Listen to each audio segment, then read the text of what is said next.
All right, folks, welcome to a weekly market recap. This week, I had only one setup, which unfortunately, I thought the market's gonna go lower down to an entry, but it reversed at the position where it's supposed to reverse, which is the resistance block, and there was a small liquidity pool inside the resistance block down here, and that was the one to cause a reversal.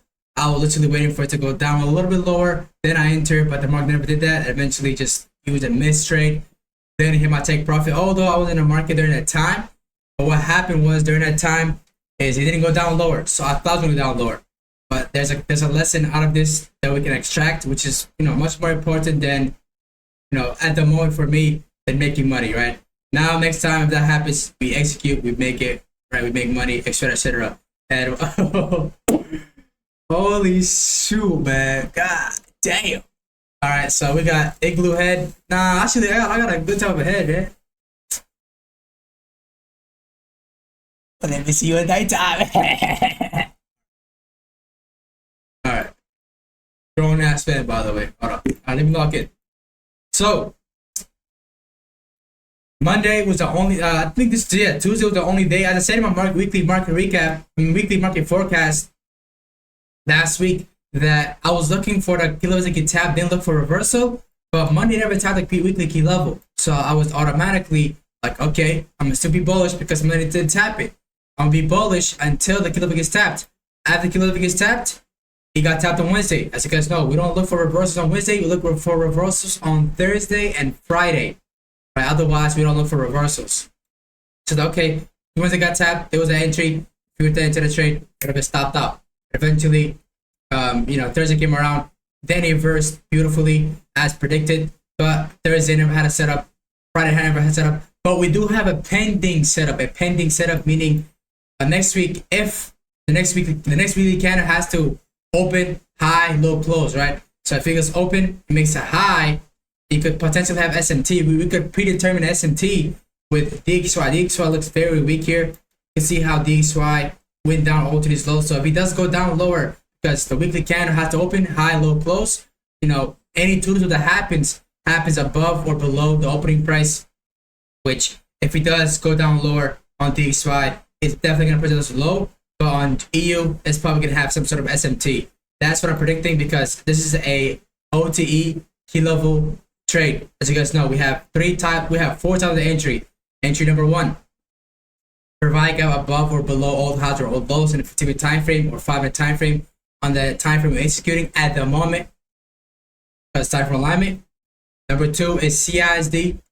If the candle is thick and bulky, meaning the market maker is deliberately making a big thick candle, which that thick candle can be used to push price away because that's a order block order, right? So the threshold of it, right? If the order block is not thick, we're gonna be using what it's resistance block.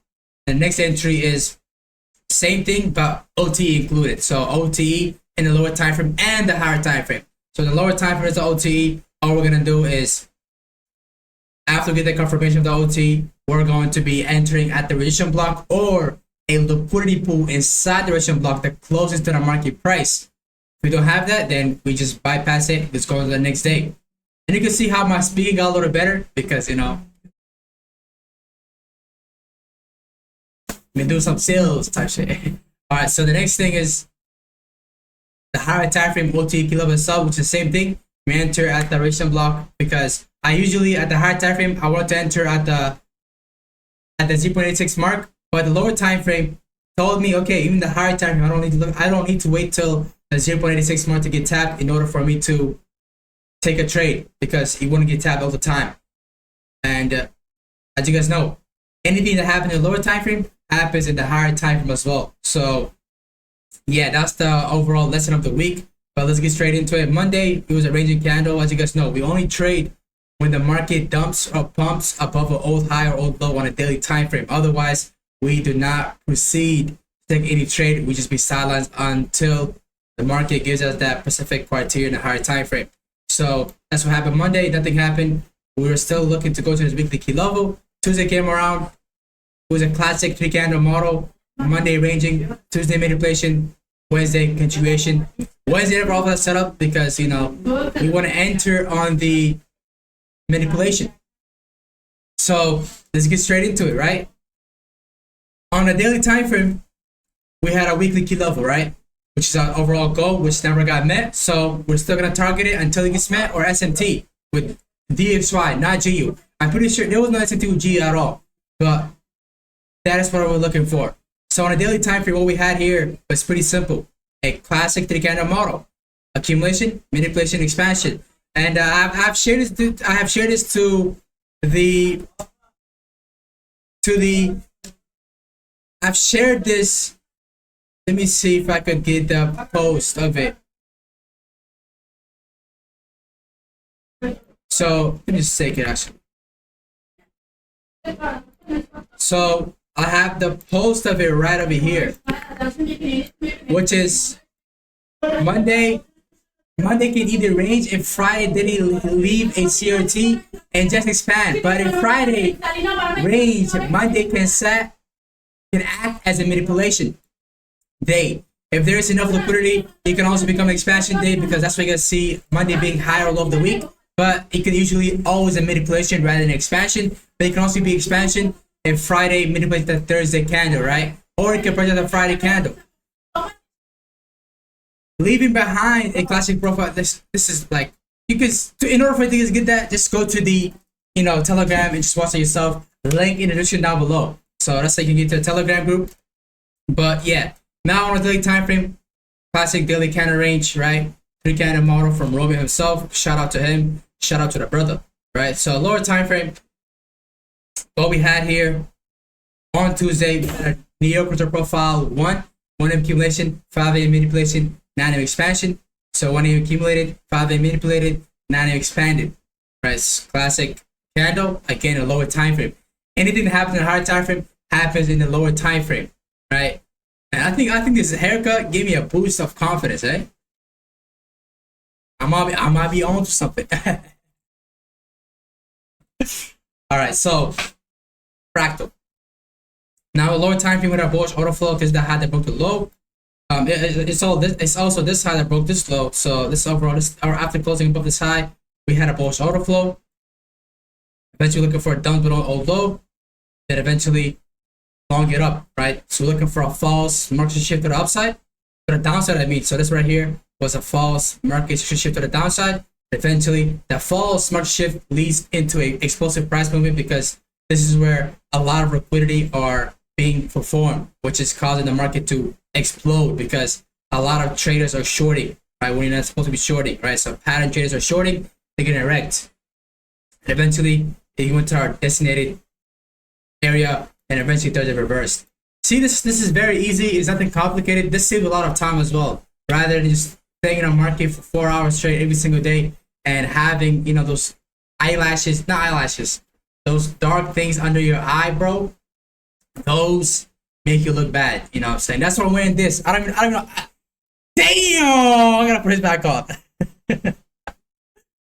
Well, you can see, right? I should that. The glass made me look good. Okay, so as you can see, it messes up your eyebrow down here, so you wanted something to cover it. I don't think this covers at all, but it does help you make it darker a little bit rather than making it very light.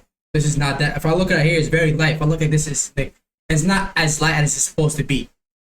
Which is a great thing. So yeah, that's it's a lesson. Right, that's overall the thing that happened. This is another lesson you guys can take. But stop, trying to be so nerdy. Get straight into the Monday trade, to the Tuesday trade. Monday range, no trade. Tuesday was the day we're supposed to looking for a trade. Well, we had a bullish order flow. We had a negative profile 1. We had a key level, which is the daily low. We had a classic candle. We had CRT. We had a range. We don't care about this candle because it doesn't matter, right? As you guys know, the bigger range doesn't really matter unless there's a daily range there, right? And there was no daily range there, so we're good. We're in discount as well. We want to buy up. We got a daily discount price. Now go down to lower time frame. Using time frame alignment, we start from weekly. We move down to daily. Then we move down to the 4 hour. Eventually, we move down to the execution time frame, which is either the 5 minute or 15 minute. Most of the time, it's 5 minute unless you need concentration. And eventually, it's going to be a 5 minute, right? If it's out of the CRT. So in the lower time frame, you can see that there was a valid low at the 4 CRT. We purged it out, but we didn't purge it out at the right time. So we're looking for a repurge, and the model one is not correct. And you guys know, if the model one is correct, but there's not a right time to purge, it's not gonna work. Everything must align. Excuse me on that. Everything must align perfectly in order for it to work out. And if I wonder, well, like, it's not always gonna be perfect. Trust me. Market, you could be damn near perfect in market. Market, this, as you guys know, close above higher prices, close below lower prices, wick above lower prices, wick below higher prices. It wicked above without closing below this candle. This is the candle was supposed to close above the sky. Since they didn't close above the high, we do not trade it because wick above, right? Suppose when it didn't wick above, it did wick above, right? Wick above lower prices, right? So that's another lesson you could take. Always pay attention to the Iftin principle. As well as one thing I gotta say is, although let's say there's a right model one, we get a close above or close below on the model one without closing out in the wick, you know, without wicking it and closing. If we close it, but it's not the right time, it's not gonna work. Market makers work in a schedule in a specific time. That's the time is the manipulation, right? Where the market moves exclusively, right? This case you can see stagnated. This time we move very beautifully, right? So market makers move during a specific time, which that is what we're using to use as an advantage in our case. The only advantage we have in the markets are highs and lows, and what else? Time, right? Otherwise, any other advantage we don't really have. That's the most important advantage we need. That's with that we have a positive edge, right? That's all that matters, right? Literally, those two combined, those two together. Even if you just have the right time and you use your logic high or low, you're gonna be profitable, right? You know your stop loss may vary. You don't want to put such a tight stop loss. You may need to have a wider stop loss, probably less reward ratio, or go target the higher time frame, get more ratio, but have a wider stop loss because you know just with that you could become profitable, right? That's what like literally matters the most. And as well, keep in mind this video is as well a Friday market recap as well. Okay, so they messed up together because yesterday I was kind of busy with my sales meeting. You can see now I speak a little bit better because I've been practicing, you know, and yeah, I'm trying to get better at that. Why am I trying to get better at that? Because I'm young and I need to learn that specific skill for my own good sake and for my brother's good sake, for the family good sake. Because if a family starts a business, what do they need? They need some sort of marketing salesperson, right? They need somebody who's smart, etc., which is me, type shit, you know. So yeah, let's get straight into it. Let's go a little bit more forward into the. We're already 13 minutes in. Just keep on going. Just keep on going forward rather than just trying to make objective left and right. We have to kill objective and keep on going forward, right? So we didn't have the right time. We didn't have the right time to purge, so we're looking for a repurge. This is what could look as well as a 3-drive pattern. But I don't trade 3-drive pattern. I only trade those specific things I said earlier in the video. So we had purged at the right time. We had the right model one. Eventually, what we had was, keep in mind, low, high, lower, low, higher, high. We had a OTE, right? So as you guys know, when the market is automatically OTE, I only enter the resistance blocks. I used to enter that 0.86 mark only, which you can see it never got met. And when like, why do I say anything that happens in a 5-minute time frame happens in an hourly time frame? Anything that has a 15-minute time frame happens in a 4-hour time frame, right? This resistance block never, the 0.86 mark of this resistance block never got tapped, and that's supposed to be my entry. This one, my entry was all down here, the 0.86 mark. It never got tapped because. Bro. So what I had here was basically, excuse me on that. I apologize. You know, something comes up. What happened here was even on this one, the 0.86 mark was 50% of the resistance block, which never got tapped. The resistance block itself got tapped, but the 0.86 never got tapped, so reversed. So anything that happens in a higher time frame has a low time frame. That's why whenever it's OT now, in the higher time frame, in the lower time frame, I only enter the resistance block plus If there's a liquidity pool inside the equation block, I enter the liquidity pool. So the buy side liquidity pools are basically buy side, sell side. This is actually the better way to say liquidity pool. If I say buy side, sell side, it makes me feel a little bit intelligent. No, not intelligent, intelligent, right? Saying liquidity pool makes me feel like a little bit better, right? Like, hey, I know what I'm talking about, type shit. You feel me, chat? So that's what we had. And that's why we missed the setup, because my entry down here never got tapped. It was like, oh man, come on, you go lower, go lower. I didn't say that. I should say that because, you know, we don't want to be emotional. You know, that's involving emotion. You're trying to, you know, hitting that's bad habit. You should never do that. I never did that. I just like, if he taps it, I'm gonna get in. If he doesn't tap it, I'm not gonna get in. Right? So what happened was there was an OT involved, as you guys know. From now on forward, and it has always been like this, but now it's a little bit more efficient. When there's OT, we only enter at the registration block or the liquidity pool inside the registration block. If there's a liquidity pool inside the registration block, if it's not, cool, just enter the registration block itself. So at the registration block, there was already a liquidity pool which already got priced out. So I was like, okay, I'll go in for this other liquidity pool. But what I didn't pay attention to was two reasons, because I thought I was gonna get tapped the 0.86 mark, as well as I didn't pay attention to it, right? The next thing is that this candle tapped the registration block, right? So this was the liquidity pool inside this registration block, which was a close to the market price. And that one got tapped, and that one was the one to pursue and cause the move to happen, because, you know, he took enough liquidity from this order block. They already accumulated enough liquidity. There was just enough liquidity pool. There's like, they need to take a little bit more liquidity pool, which is the OTE, eventually push it up, which he did right over here. It scared many because a big push on the downside scares a lot, but that's another lesson we'll talk about as well. So eventually, that's a good sign, by the way.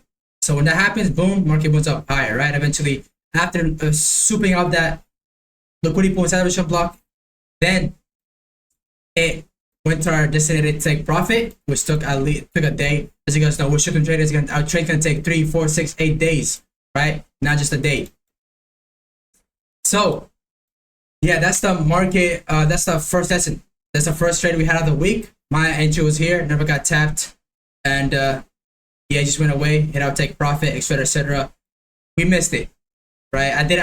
During that time, I was looking at the market. I was like, I didn't get out the market, right? I wasn't in the market looking at the market. I was looking market to go a little bit lower, but a little bit lower isn't a good reason, right? So we should have been smarter. We should have think smarter. We should have looked at our previous trade and see, like, the 0.86 mark never got tapped. Why am I entering 0.86 mark?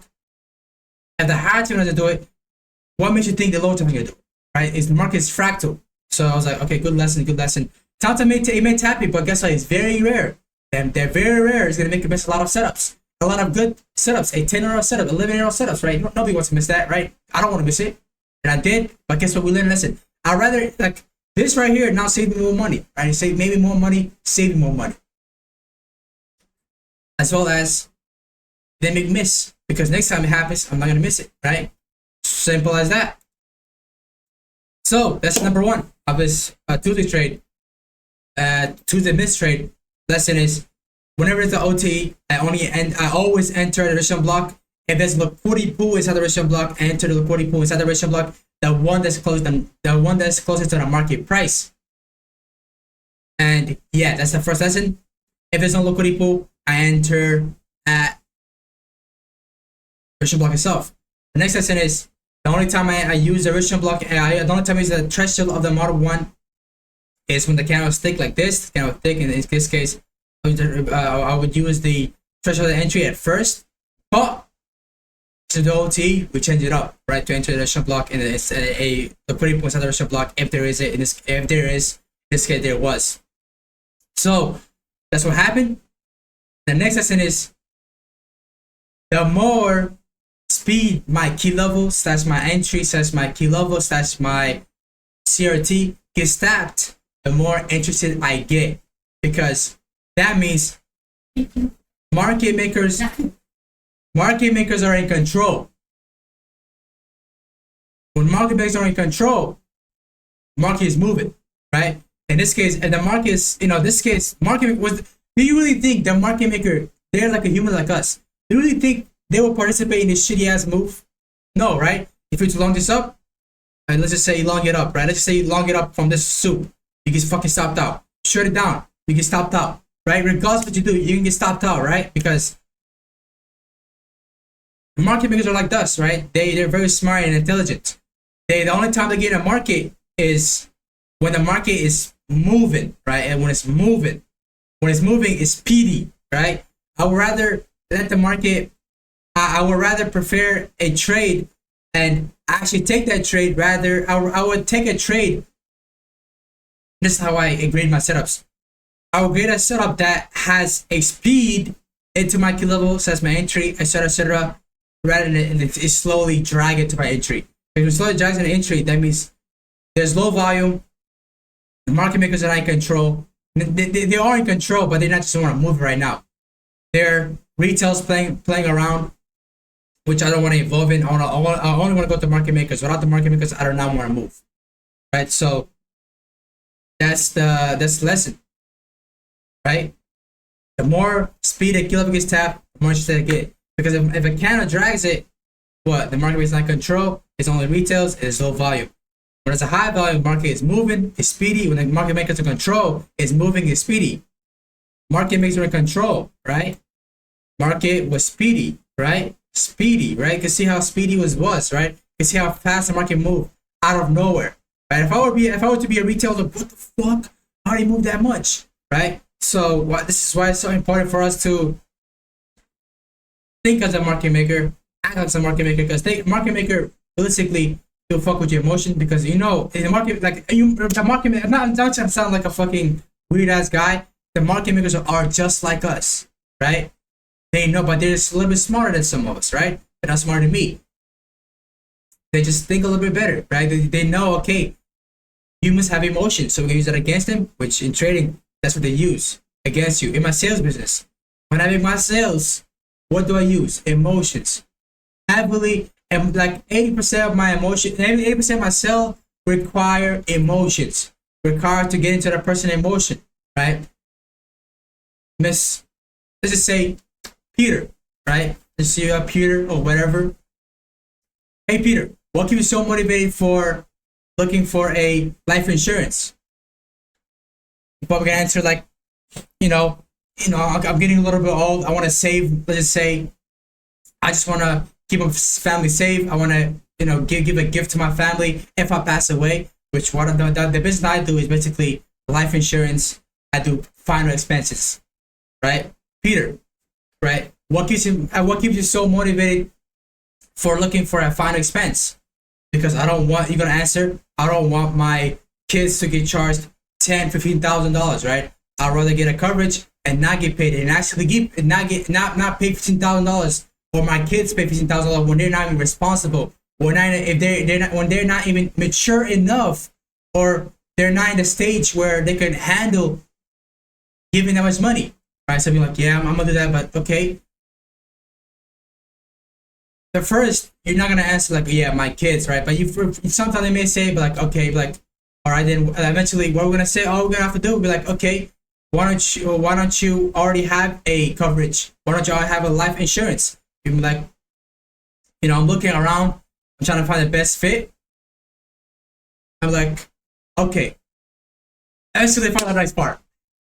Damn it, I'm getting on a track, but all I'm gonna have to do is like, okay, let's set you up, etc., going from there. But if he says, let's just say some other response, he doesn't say his kids, or he's looking around. I'm like, okay,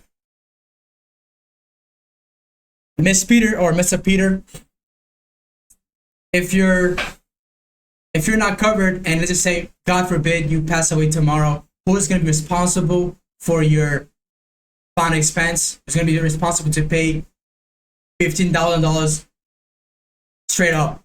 And you'll be like, my son or my daughter or my spouse. Like, eventually, all I'm going to do is like, is your spouse? Maybe like, I don't want to say it like that. I would say, okay, so your daughter or your son or your spouse has to pay for the final expense for the funeral, right? For the funeral, right? Gotcha. Is your spouse, or whatever, right? Your spouse, your daughter, or your son in a position where they can pay $10,000 up front. They be like, no, no, they no, or if they say yes, okay, I'm like, okay, yes, okay, cool, gotcha. So your son can definitely pay for it. Why don't you just make your son pay for everything? Like they're gonna be like, they're gonna answer some bullshit like, yeah, but I don't want them to, and I don't want them to fucking pay for it, etc., etc., right? I don't want them to pay for it. I think I want to, leave it with a gift because when you die, you have to pay $15,000 for burial expenses, right? You have to pay all of that shit, which costs a lot. $10,000-$15,000. You can get burned, where you can become, go to under the ground, or you can become an ash or whatever, and those cost money, right? And eventually, gonna come the next day of the death. Like, yeah, but I want, but I don't want them to pay, etc., etc. Like, okay, so you don't want your daughter or your son or your spouse to pay for it? How about we set it up where if you, God forbid, pass tomorrow, they're fully covered. What your anything to say? A lot of bullshit say. They say I've been countered to say I need to talk to my spouse. And I'm like, okay, so God forbid you die tomorrow, and your spouse gets a big check, $15 fine check. She needs to either go to debt and pay the loan, and when she's paying off the loan, she has to pay interest, or she has to go start a GoFundMe, or she has to go make some sandwiches, right? Chicken sandwiches, sell that shit off to try to make $15,000 so she can pay the burial expenses, or go fully in debt and pay it off. Would you want for your would you want that for your spouse? She could be like, definitely no, right? Who would want that, right? Who would want to leave such a big pressure on their daughter or on their son while they could just pay like what, fucking $1,000, right, and cover that rather than paying $15,000? The consequence is gonna be paying $15,000 if they don't have the insurance. Okay, gotcha. You don't want your daughter or your son, your spouse, to be in a position where they have to go in debt, etc., etc. So hey Peter, let's set it up where they can actually appreciate you, and they don't have to go in debt. They don't have to do all this shit when you're passed away, God forbid, anytime soon, right? Because you never know. Anybody can die anytime, right? You could die. I could die anytime. You could die anytime, right? You never know. Only God knows, right? So, quick little thing, my other business, and that's we can see a huge confidence boost. I'm currently still in a training process. I only had 2 sales because I started it recently. Because as you guys know, I'm a G. I have very high confidence on anything I do. But in order for me to tell you all about that shit, I have to get my script out. And I don't have my script at the moment. It's downstairs. I ain't gonna get that shit, alright? And not unless I'm in a study mode, which is gonna be right after this. I have to go and keep on studying a little bit more. I'm trying to fix my objective, because I get a lot of fucking objective from these fucking clients, right? And excuse my language, but they make up a lot of objective. I get objective where I need to talk to my spouse, I don't have the budget, etc., etc. Some this objective that I have to go through and have to kill in order for me to do the sale process. This is why I love this this business. But when they're like, bro, but you're working, bro. Keep in mind, man, I'm a young fucking individual. I need to learn a beautiful skill while I'm 30 and 40. That pays me up a lot. And keep in mind, trading is so fucking easy. Like I don't look at a chart for a couple of days, get in the market, press a button, get out for the next couple of days. Then after market hit my stop loss, take profit. Then eventually look for some other trade. Wait another couple of days, right? So that's the overall next process, right? That's why I need this. That's why I did this. Wasn't because of the money. Yes, the guy who got me in made what? Over 6 figures in 2 months, right? That's in this industry, that's a lot. It's not that much.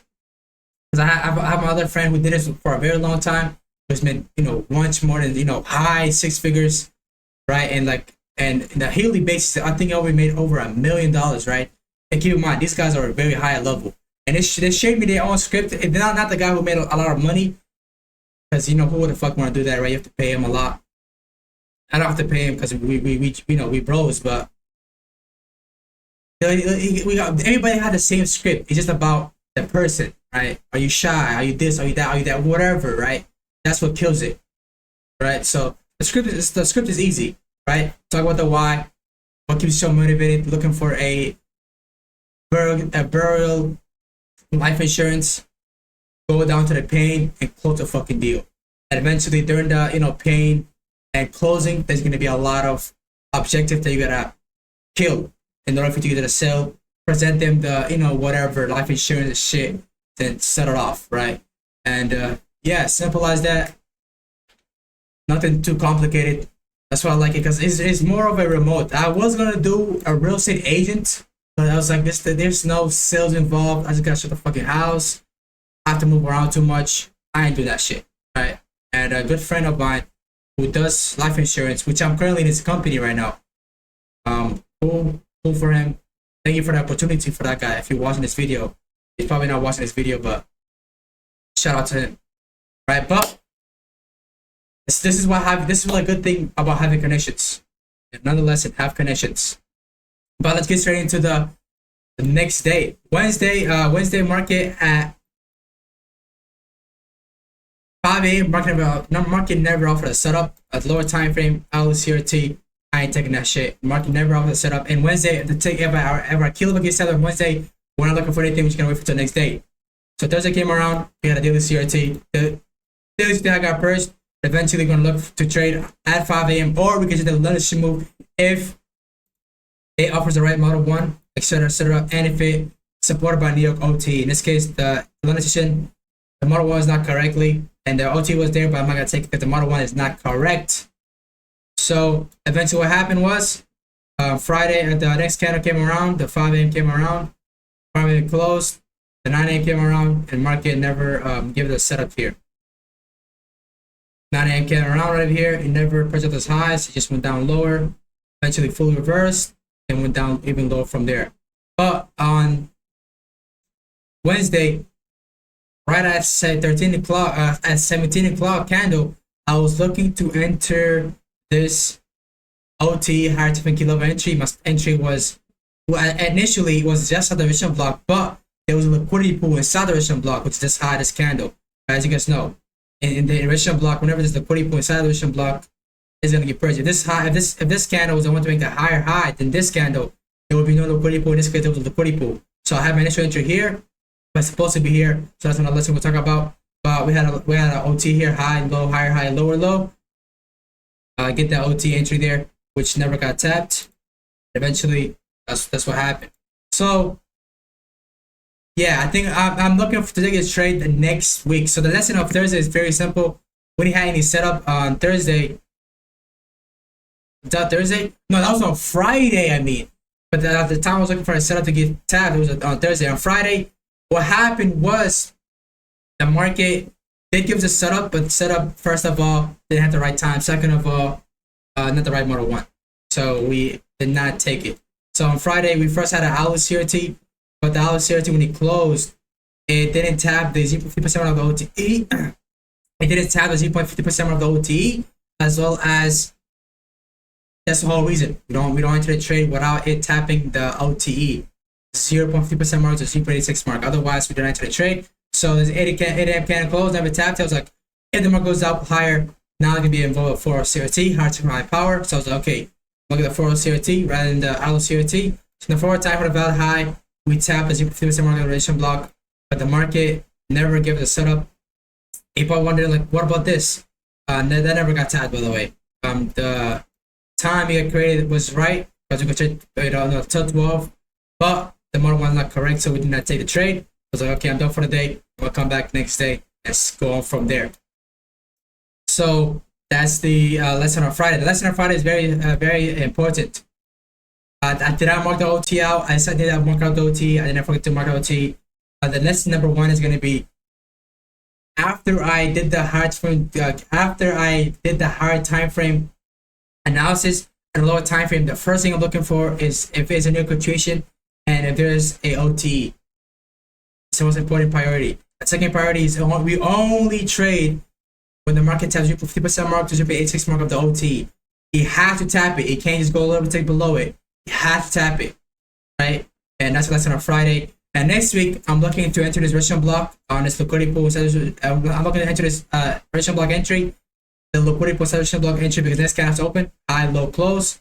When it opens, this could probably give me some sort of SMT because you can see DXY is gonna get fucking raped. There's gonna be a weekly CRT here as well. So yeah, our first target is probably gonna be the weekly CRT low. Second target, the weekly ERL, right? So 70% off, 75% off here, and a 25% off here, which should be beautiful. I may do a little bit different. I may take out, depending, right? We're gonna have to see. We can't just determine right here, but I will have to, if there's a weekly SMT CRT, I'll have to take out 70%, 75%, let the 25% run here so we can get out a lot of emotional pressure. So yeah, that's the weekly market recap. Beautiful lesson. I shared some sales with you guys, which is very important. If you guys can get to sales, please do, right? Because if you're a trader, you know damn well after trading you do nothing. You do nothing else. I do a lot of other things. I do a lot of more stuff than just trading. Real estate, sales at the moment as well, and gym, MMA, etc., etc. I really love sales, right? This is why the reason I'm doing this because of sales, right? I really love it because I have always wanted to speak clearly. You can see me talk a lot of shit about my speaking. Yo, bam, fuck. And sometimes I say, excuse me for the way I speak, etc., because I fuck up, right? That's why I like sales, where it can get me to a position where I don't stutter too much. I speak more clearly. I speak more professionally rather than speaking the slang. Yo, yeah, bro. You know what I'm saying? That's just some bullshit you should never talk about. Never talking slang. That's lesson number one. The next lesson, right? And that's not trading lesson. This is life lesson, right? I'm not just a trader. I'm primarily a trader, but I know also I pay attention to my life. I know, okay, I can't say slangs when I'm talking. I sound unprofessional. I have to talk in a appropriate language. I can't say nigga. I can't say these bad words. I can't say fuck, shit, dudes, whatever. I have to talk gently. I have to talk, in a different tone in order for people to deal, rather than talking a deep ass tone like this. You want to talk a deep tone because they're gonna get frightened. They're gonna get scared, etc., right? And this is a real thing, by the way. It's a real fucking thing. Somewhat, somehow. But yeah, thanks for watching. I'll see you guys later. Peace out.